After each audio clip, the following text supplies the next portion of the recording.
How many times have you felt sin at your door, knocking at your door, trying to drag you out of the safe space that you have in God? Do you feel alone at those times? Do you feel separate from the church family, cut off from God? Or if you're not baptized yet, do you feel like you couldn't get baptized because of what you've done, because of your past? The devil knows that if he can keep you alone, he wins. In 2021, there was an estimated 132 suicides a day. That's over 48,000 people killing themselves each year because of depression. And why are they depressed? It's because they're alone. Many of those people would still be alive today if they had had true friends like you and I have in God and in each other.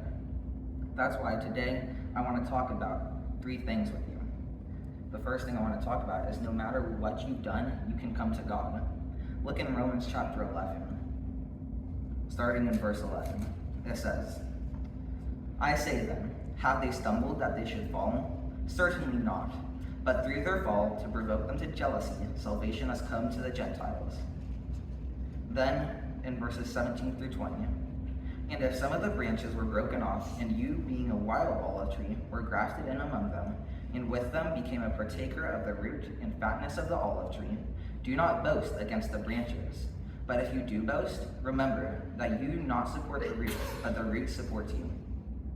You will say then, branches were broken off that I might be grafted in. Well said. Because of unbelief they were broken off, and you stand by faith. Do not be haughty, but fear." Even the Gentiles who have been living in sin their entire lives have the chance, have the opportunity to come to God, and they did. They seized that opportunity. Now look in verse 23. "And they also," talking about the Jews that fell away, "if they do not continue in unbelief, will be grafted in, for God is able to graft them in again." Even the Jews who fell away from God have the opportunity to come back to Him. There are others who have done worse things than you, who have felt the same way as you, but came to God anyways. Mr. Ray told a story about a prostitute that came to God. What makes you think that if the prostitute can come to God, what makes you think that you can't come to God?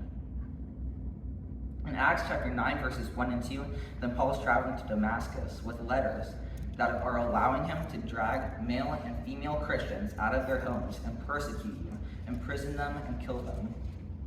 In Acts chapter 7, verse 58, then the people are stoning Stephen, and it says that the people who were stoning him laid their coats down at the feet of Saul.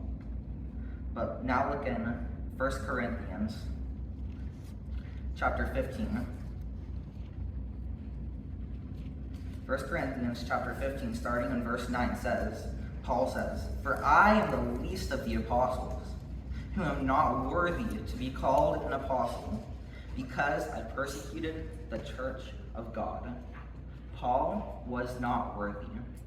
But in verse 10 it says, "But by the grace of God I am what I am, and his grace toward me was not in vain. But I labored more abundantly than they all, yet not I, but the grace of God which was in me." Paul was not worthy. God was. Jesus was worthy. It was the grace of God within him that let him be worthy. You guys are not worthy. I am not worthy. But it's God and Jesus that make us worthy, that make us worthy of the love of Jesus, that make us worthy of eternity. Because by ourselves we could never do it. And once we are saved, then we can labor for the church like Paul did. He labored more abundantly than all the other apostles. Once we have been saved, even before we're saved, we can do things for the church. But once you are in God, you have to continually strive for him. Look in Romans chapter 11 again, in verses 20 through 22. Paul says, "Well said, because of unbelief they were broken off, and you stand by faith. Do not be haughty, but fear.